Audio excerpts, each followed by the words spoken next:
ঢাকার সিএমএম কোর্টে তোলা হয়েছে সাবেক সেনা কর্মকর্তা ও সাবেক সংসদ সদস্য মাসুদ উদ্দিন চৌধুরীকে।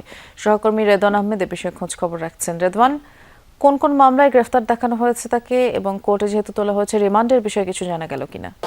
বৃষ্টি কিছুক্ষণ আগে অর্থাৎ 5:10 দিকে কড়া পুলিশ নিরাপত্তায় কিন্তু তাকে আদালতে তোলা হয়েছে এবং তার আগে পুরো আদালতের যে নিরাপত্তা প্রহরীরা রয়েছেন, পাশাপাশি পুলিশরা, তারা কিন্তু নিশ্চিদ্র নিরাপত্তা নিশ্চিত করেই তাকে আদালতের ভেতরে নেওয়া হয়েছে। মূলত তার বিরুদ্ধে কিন্তু বেশ কয়েকটি মামলা, অর্থাৎ সেই মামলার সংখ্যা জানা গেছে এখন পর্যন্ত প্রায় 11টি, এবং পুলিশ বেশ কিছুদিন ধরেই কিন্তু তাকে গ্রেফতার করা হবে বলে জানাচ্ছিলেন। এবং গতকাল রাতে তাকে গ্রেফতার করার পর আজকে একটি সংবাদ সম্মেলনে যেটি জানানো হয়েছে যে পুলিশের পক্ষ থেকে মূলত মানব পাচারের যে মামলাটি রয়েছে সেই মামলায় তাকে গ্রেফতার দেখানো হয়েছে এবং আদালতের কাছে আজকে 5 দিনের রিমান্ড চাইবে পুলিশ, এবং তারপরে কিন্তু আদালতের সিদ্ধান্ত হবে যে আসলে কয়দিনের রিমান্ড তাকে মঞ্জুর করা হয়েছে। এখন পর্যন্ত জানা গেছে যে ফেনীতে 6টি এবং ঢাকায় 5টি সহ মোট 11টি মামলা রয়েছে তার বিরুদ্ধে। সেই মামলাগুলোতে কিন্তু তিনি এখন পর্যন্ত এই সবগুলো মামলার তার বিরুদ্ধে গ্রেফতারি পরোয়ানা জারি ছিল এবং বেশ কয়েকদিন তিনি পলাতক ছিলেন,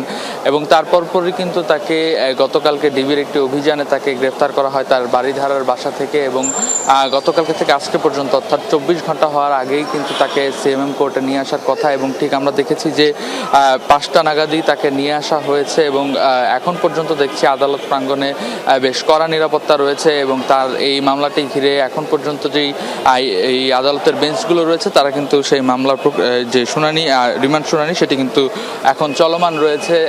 কিছুক্ষণের মধ্যেই হয়তো আমরা জানতে পারবো যে আসলে পুলিশের যে চাওয়া অর্থাৎ 5 দিনের রিমান্ড, সেটি শেষ করে আসলে আদালত তাকে কয় দিনের রিমান্ড মঞ্জুর করে সেটি কিন্তু এখন কিছুক্ষণের মধ্যে আমরা নিশ্চয়ই জানাতে পারবো। তখন আবার আপনার মাধ্যমে দর্শকদের জানাবো। ধন্যবাদ রেদওয়ান এখনকার আপডেট জানানোর জন্য।